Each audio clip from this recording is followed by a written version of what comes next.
25 hours to go until the polls close. Democrats are returning to their deep blue base in Boulder, trying to push turnout in a year where Democrats have a steep hill to climb against inflation and an unpopular president.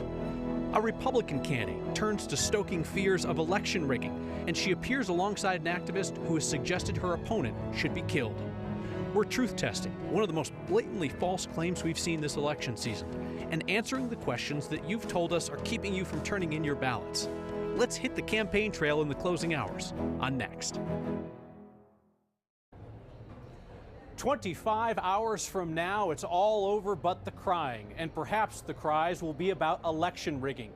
If you thought that Colorado had put those conspiracy theories behind us, today Republican gubernatorial candidate Heidi Ganahl appeared with a parade of election deniers on a national television show where Ganahl said that Republicans need to win big to overwhelm the system. She'd previously said that Republicans need a red tsunami tomorrow so that there's no quote-unquote fixing it. And Ganahl recently told every county clerk just how she wants them to count the ballots and announce the results, suggesting that there would be questions about the integrity of Colorado's elections if those clerks don't follow her directions. Tonight, I'm joining you from a Republican Get Out the Vote rally involving Ganahl and other candidates in Aurora, and my colleague Marshall Zellinger is at a similar Democratic event up in Boulder.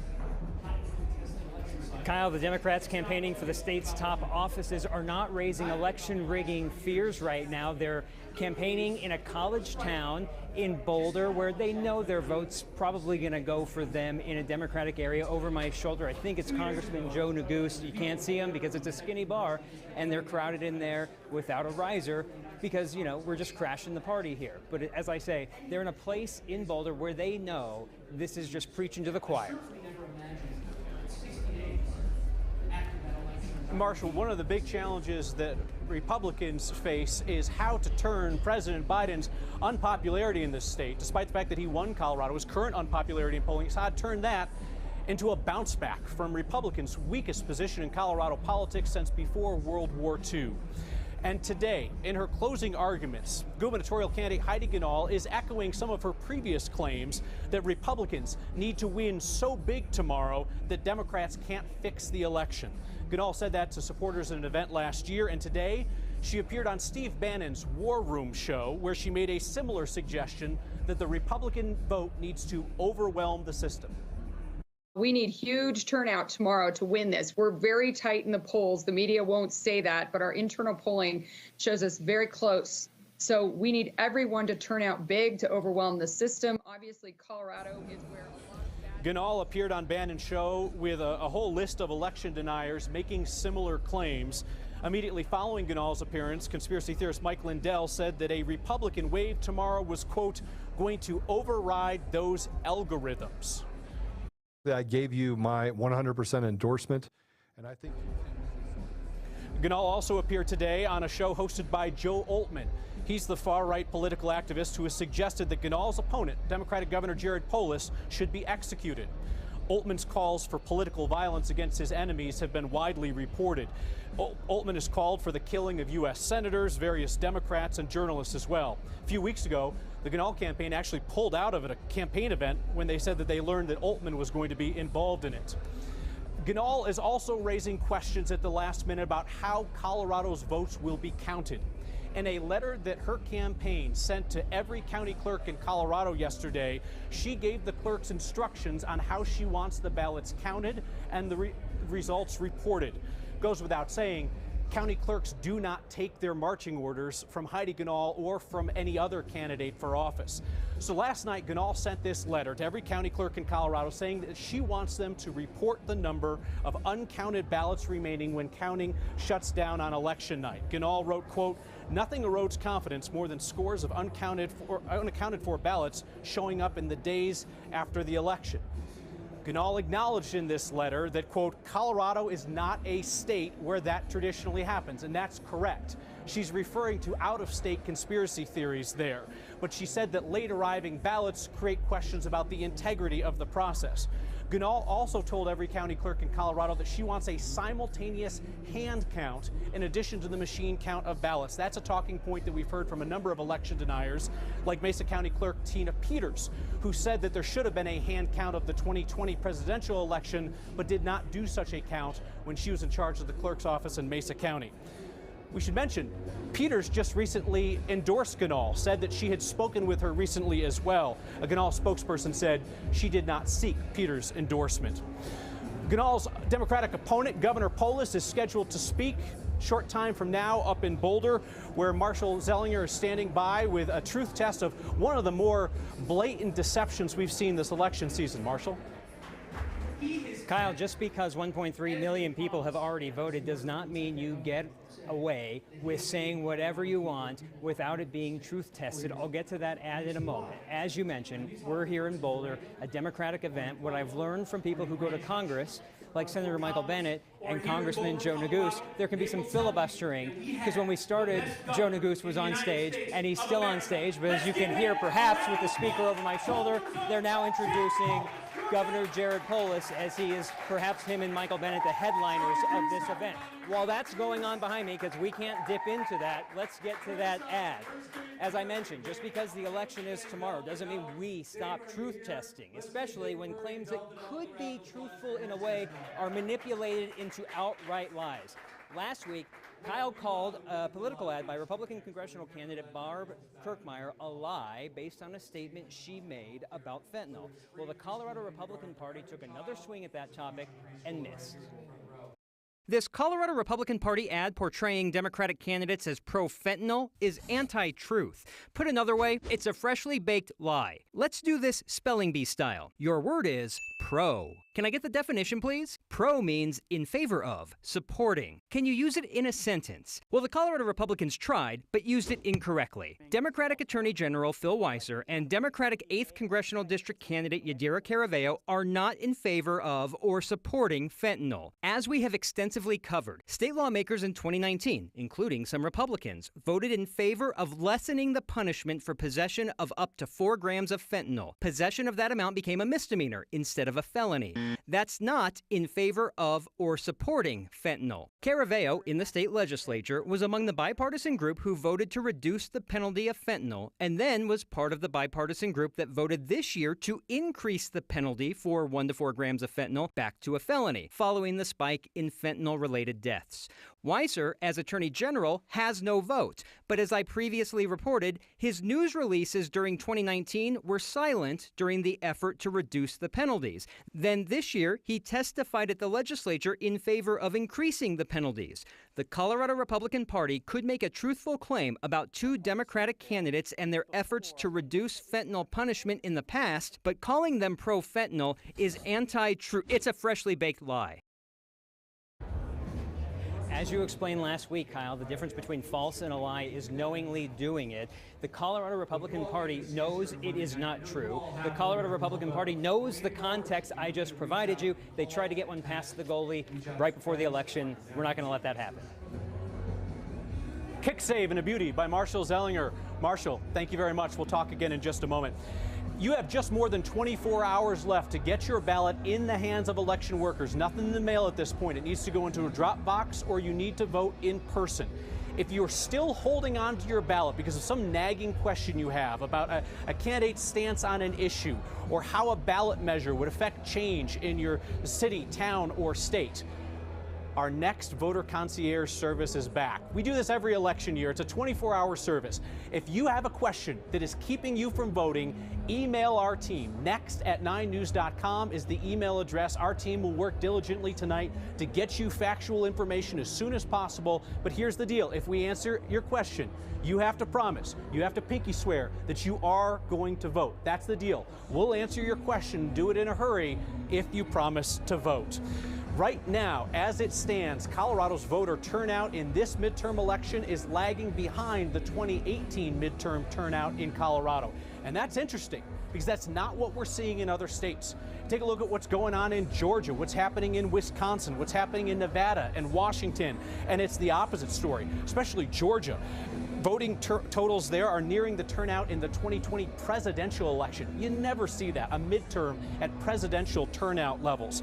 Back here in Colorado, compared to our last midterm in 2018, Colorado Democrats hold a slim lead in returned ballots over Colorado Republicans. And they did not have that back in 2018. But the real story in ballot returns as of the day before election is the overwhelming advantage held by unaffiliated voters, who now make up 45% of registered voters in our state and 37% of returned ballots as of yesterday. Hey, quick word of thanks for you for the $13,000 that you raised to help out crime victims in our state. There's a fund organized by the Colorado Organization for Victims Advocates. Referrals come in from police and prosecutors of crime victims who need a little bit of financial help, and you've poured more than $13,000 into that fund, which has really been depleted by rising crime levels in Colorado. At last count, your next Word of Thanks campaigns have raised $9.7 million for nonprofits across Colorado. If you know of a wonderful nonprofit in the community that we haven't featured yet, shoot me an email, next@9news.com, and I'll be back on Wednesday with a fresh idea of how we can help. We're answering your ballot questions when we return on how many ballots one person can turn in during an election season, on retaining judges, and what to do if you've mixed up ballots in the wrong return envelopes. Next.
Welcome back to Election Eve from the campaign trail on Next. I'm here at a Republican Get Out the Vote event in Aurora. Doors opened at 5:45, and the crowd has been, shall we say, slow arriving.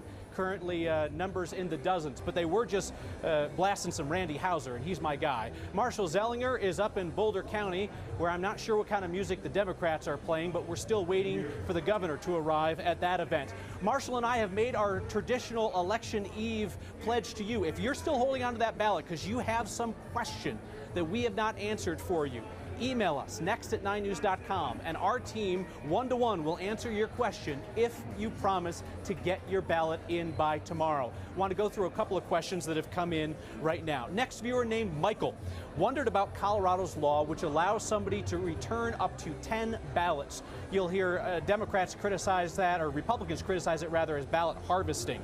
You could drop off ballots for friends, family member, neighbors. Michael was wondering, is that 10 ballots total for the general election or 10 ballots at a time? It is 10 ballots per election, Michael. So if you're returning your own ballot, presumably, then you can return a ballot for 9 other people total.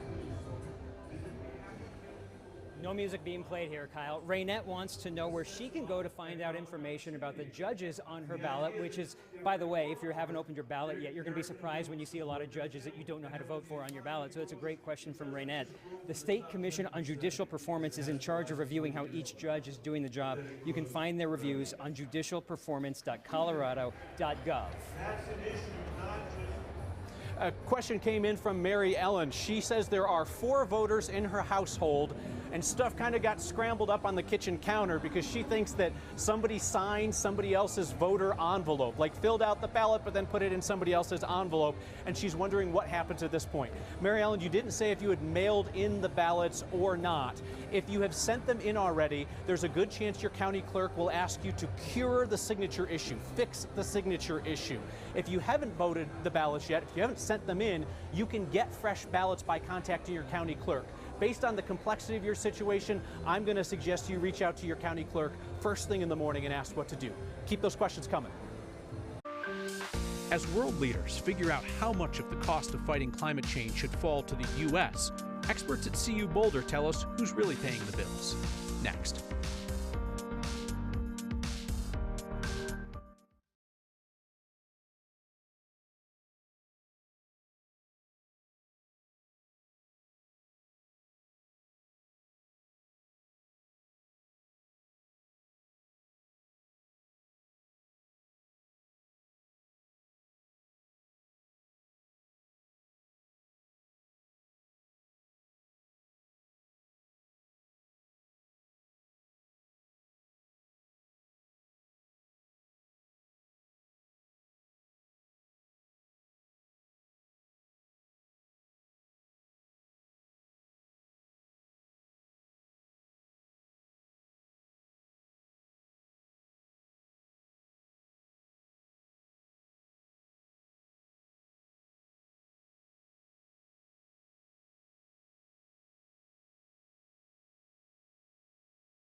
There is a cost to climate change and its mitigation process, just like there would be a cost to allowing climate change to continue unabated. As world leaders gather in Egypt to talk about who should be footing the bill, our Nusha Roy talked to some CU Boulder professors about how much of it should be on us, the U.S. The Front Range has one of the highest concentrations of researchers working on climate change, a result of decades of dedication to the issue dating back to the 1960s, when researchers were looking into the human's role in global warming, to today, asking who bears the most responsibility. Take Fiji as an example, where an entire community moved because of rising sea levels contaminating drinking water and crops with salt water. The government there is paying for it, but researchers are asking if that's the right answer.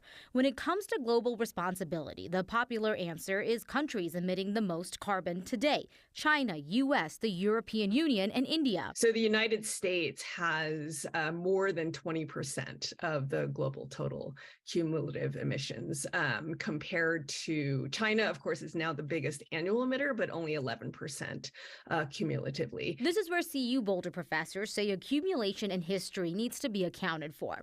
For example, carbon dioxide lingers in the atmosphere for hundreds of years, which means emissions from the Industrial Revolution are as harmful today as carbon dioxide just released. Industrialization is what allowed the global north, the developed countries, to become wealthy. And while countries and companies are stepping up, it is nowhere near enough. I think that the U.S., in terms of contributions to climate change mitigation and adaptation in relative terms, is one of the lowest. A pledge by several countries to contribute $100 billion to mitigation and adaptation has fallen short. It takes political will. So some countries who have contributed the least to global warming also don't have the resources to adapt and figure out who is most vulnerable.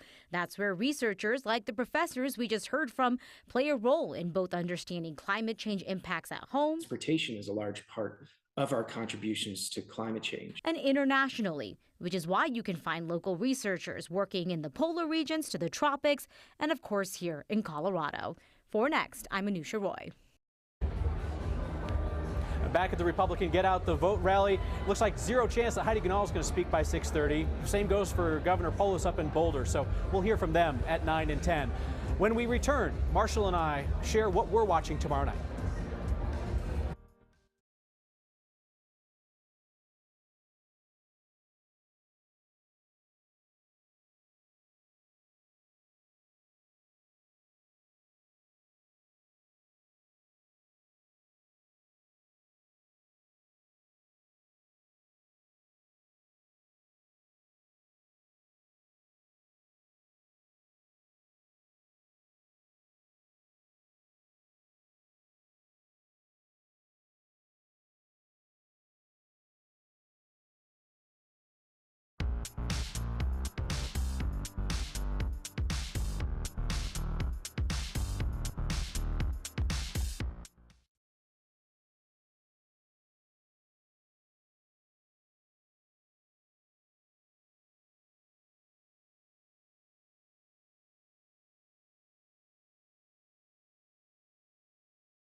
Our election night coverage begins at 7 p.m. tomorrow night on Channel 20 KTVD, streaming on 9 News Plus and 9news.com. Hope that you'll join Marshall and I for that. Marshall, what's one thing you're watching for tomorrow night? Kyle, I'm going to be watching for the state Senate balance of power tomorrow. This is how the race starts. Half the seats are up for election, so there's 12 Democrats, 6 Republicans. It's a race to 18. Whoever gets to 18 controls the Senate. If it's Republicans, it'll be a split Senate and House. I'll be watching for early margins in races in New Hampshire, Pennsylvania, and Virginia that could tell us if a red wave is coming. As CBS Newsman Bob Schieffer said, go vote. It'll make you feel big and strong.